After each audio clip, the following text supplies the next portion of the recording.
বিসমিল্লাহির রহমানির রহিম। হে সমস্ত জগৎবাসী, আজ আমি শামীম আলী চিশতি আপনাদের সামনে যে আলোচনাটি নিয়ে আসলাম সেটি হলো নূর। নূর সম্পর্কিত। আপনি যখন আল্লাহর আমল করবেন, সাধনা করবেন, তখন আপনার ঘর আলোকিত হবে। সেই নিজের দেহঘরের ভিতরে যদি আলোকিত হয়, তাহলে বাহিরে যে আপনি যে ঘরে বসে সাধনা বা আমল করছেন, সেই ঘরটিও আলোকিত হয়ে যাবে। আর সেই ঘরটি আলোকিত না হওয়া পর্যন্ত কিন্তু আপনি আমি এখনো বুঝতে হবে পবিত্র হইনি বা আল্লাহর নিকটবর্তী আমরা এখনো হইনি। কারণ সূর্যটা যখন ঢাকা হয়ে থাকে, মেঘে আচ্ছন্ন হোক বা আড়ালে পড়ুক, কোনো গ্রহের আড়ালে পড়ুক, তখন কিন্তু সেই সূর্যের আলোটা আমাদের কাছে পৌঁছায় না। ঠিক আমাদের মধ্যে এই মানব দেহের ভিতরে যে আলোর যে একটা বিষয়, সেই জায়গাটা কিন্তু দুনিয়ার লোভ লালসা এবং দুনিয়ার অনেক খারাপ কিছুতে সেটা ঢাকনা হয়ে আছে, যার ফলে সেই আলোর প্রকাশ হচ্ছে না।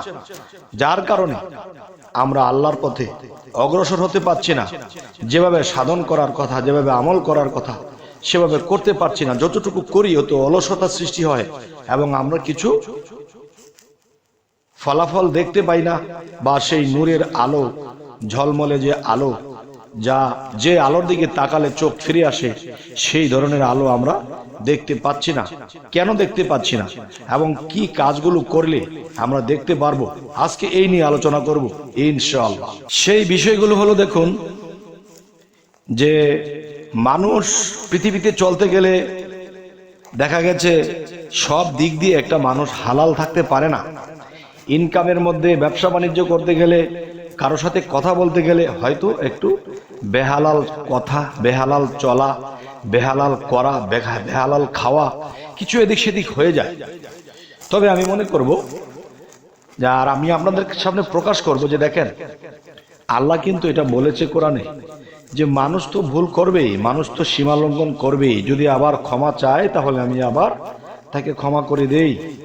তবে আল্লাহর একটি নাম যে রহমানুর রহিম, এই নাম ডেকে মানুষ যখন আল্লাহর কাছে হাত তোলে, তখন কিন্তু আল্লাহ যদি কাহার হয়ে থাকে, তখন তার প্রতি কি দয়ালু হবে, রহমানুর রহিম তার উপর বর্ষিত হবে। তখন কি হবে? তখন তার মন, দিল, তার চেহারা, সমস্ত কিছু পবিত্রতে পরিণত হবে, দিন দিন আলোকিত হতে থাকবে। তখন তার মনের মধ্যে এমন কিছু সৃষ্টি হবে, তার দুনিয়ার মায়া কমবে, দুনিয়ার ধন সম্পদ, দুনিয়ার লোভ লালসা, নারী বাড়ি গাড়ি, এসবের মায়া কমে যাবে। তখন আল্লাহর প্রেমটা তার মধ্যে আসতে থাকবে। তখন কি হবে? তখন তার ইবাদতে, সাধনায়, আমলে তার মন বসবে। আর সে অপেক্ষা করবে কখন রাত্র হবে, কখন রাতের গভীর হবে, আমরা আল্লাহর ধ্যান করব, আল্লাহর নিরিখ করব, আল্লাহকে স্মরণ করে ডুবে যাব। এমন চিন্তা ভাবনা তাদের মধ্যে থাকবে। আর ওরকম চিন্তা ভাবনা যদি কারো মধ্যে আসে, তখনই কিন্তু সে বুঝতে হবে যে এখন সেই কর্ম আমলগুলো করতে হলে অবশ্যই অবশ্যই ওই অবস্থায় কোনো কামেল মুর্শিদকে যখন ধরবে, আর সেই কামেল মুর্শিদ যখন তাকে সেই সাধনাগুলো দিয়ে দিবে, এবং সেই সাধনাগুলো রাতের গভীরে যখন করতে থাকবে, তখন তার ঘরের মধ্যে ফাত ফাত কি যেন দেখতে পাবে। সে যখন ধ্যানে ঢুকবে, তখন সে দেখতে পাবে, বুঝতে পাবে যে তার ঘরের মধ্যে ফাত ফাত করে উঠছে, মানে আগুনের মতো বা অনেক প্রখর আলোর মতো কিরকম মনে হয় চোখের টিবরি দিলে বা চোখের পলক ফেললে। কিন্তু কখনো কখনো অন্ধকার দেখছে, আবার কখনো একটা আলোর প্রসার তার ভিতরে মনে হচ্ছে। তাহলে বোঝা গেল এই আলোটা ভিতরেই হচ্ছে, বাহিরে এখনো প্রকাশ হচ্ছে না। তো বাহিরেও প্রকাশ হবে আপনার লাইট ছাড়া, আপনার ঘরের মধ্যে অন্য কোনো আলোকসজ্জা ছাড়া তেজারত আলো আপনার ঘর ফকফকে হয়ে যাবে। তাহলে সেই সাধনাগুলো কি, সেগুলো করলে যে আপনার ভিতরের আলোটা বাইরে প্রকাশ পাবে। তাহলে সেই বিষয়টি আলোচনা করব এখন ইনশাআল্লাহ, অবশ্যই খেয়াল করে শুনবেন। এক নাম্বার বিষয় হলো যে আমরা যতটুকু পারি তো চেষ্টা করব হক হালাল থাকিতে। দ্বিতীয়ত, যে আপনার নিরামিষ খেতে হবে। তৃতীয়ত, চোখের লোভ লালসাটা ছেড়ে দিতে হবে, মাটির দিকে তাকিয়ে হাঁটতে হবে, কথা খুব কম বলতে হবে। এরপরে রাতের গভীরে যখন আপনি জায়নামাজটা নিয়ে ঘরের কোণাতে বাতি অফ করে বসবেন, তখন আপনি কি সাধনা করবেন? যেমন রেচক, পূরক, কুম্ভক। রেচক, পূরক, কুম্ভক, এই তিনটি সাধনা করতে হবে। এই তিনটি সাধনা কি করে করতে হয় এখন কথা বলে কি তা দেখানো যাবে? একটা হলো প্র্যাকটিক্যাল, একটা হলো থিওরিক্যাল। এখন থিওরিক্যাল আমি বলে যাব, এটা তো হয়তো বুঝবেন না, এটা দেখিয়ে দিতে হয়। তাহলে এই জিনিসগুলা যার যার মুর্শিদ তাকে দেখিয়ে দেবে, বাবা গো মা গো, যে রেচক সাধনাটা এভাবে করতে হয়, পূরক সাধনাটা এভাবে করতে হয়, কুম্ভক সাধনাটা এভাবে করতে হয়। এভাবে যখন করবে তখন তুমি আস্তে আস্তে কি হবে, যে আস্তে আস্তে তুমি ডুবতে শুরু করবে। তাহলে এতদিন ডুবতে পারলো না, এখন ডুবতে শুরু করবে কেন? কারণ এই দমের সাধনা যখন এই রেচক, পূরক, কুম্ভক যখন করতে শুরু করেছে, তখন তার মধ্যে যে জীবাত্মা, সে কিন্তু 6 রিপুর পরামর্শ নিয়ে চলতো, মনের কথায় চলতো। তখন সেই মন সেই 6 রিপুর পরামর্শ নিতে পারবে না। কেননা যেই দমের সাধনাগুলো করা হচ্ছে বা সেই রেচক, পূরক, কুম্ভক সাধনা করা হচ্ছে, ওগুলা করতে যাইয়া তখন দেখা যায় কি, যে 6 রিপু দুর্বল হয়ে পড়েছে। তখন মনকে সে কুমন্ত্রণা দিতে পারে না। তখন মন কি করে? পরমের কথায় চলে, তার বিবেকের কথায় চলে। তখন সে সুপথে থাকে, আর তখন তার চোখ দিয়ে পানি গড়গড় করে পড়তে থাকে, আল্লাহ রাসূলের প্রেম তার মধ্যে জাগ্রত হতে থাকে। তখন কি হয়, সে যখন ধ্যানে বসে, তখন এরকম 1 দিন 2 দিন 21 দিন 41 দিন, হ্যাঁ, কেউ 90 দিন 91 দিন একটানা করতেছে এই রেচক, পূরক, কুম্ভক এবং ধ্যান সাধনা করতেছে।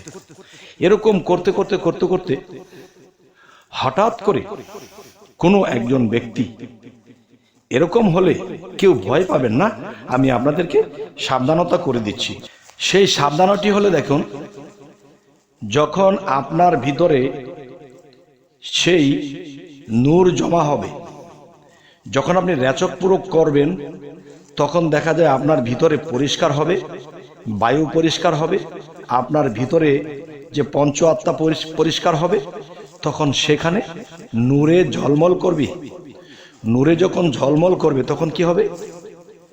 তখন সেই নূরে নূরান্বিত হতে হতে একটা সময়ে কি হবে, যে এই নূর যখন আপনি ধ্যানে বসবেন, রাতের গভীরে সমস্ত বাতি অফ করে, দরজা অফ করে যখন আপনি নীরবে ধ্যানে বসবেন, আল্লাহ অবশ্যই এরকম কোনো খেলা সেই ব্যক্তিকে দিয়ে এই নিদর্শনটা দেখায়। হঠাৎ করে দেখতে পায় যে তার সর্ব অঙ্গ এবং লোমের গোড়ায়, সমস্ত গোড়ায় গোড়ায় আলোর ঝলকানি বা নূর তার মধ্যে চমকিতেছে। তখন নিজের মধ্যে নিজে এটা দেখে ভয় যুক্ত হয়। এরপরে তারপরে সে সাধনা ছাড়ে না। এরকম করতে করতে করতে করতে অগ্রসর হতে হতে সে সাহসের সাথে সে সবসময় আল্লাহর প্রেমে ডুবতেই থাকে, ডুবতেই থাকে। হঠাৎ করে একদিন দেখে তার ঘর সম্পূর্ণ আলোকিত, এমনই আলোকিত যে আলোতে নিজের চোখ রাখা যায় না, এত আলো। তাহলে এরকম যদি কেউ পান, ভয় পাবেন না এবং এটি ভিতরে গেঁথে রাখবেন। আপনি মনে করবেন আপনি পবিত্র দেশে পৌঁছেছেন। সুবহানাল্লাহ।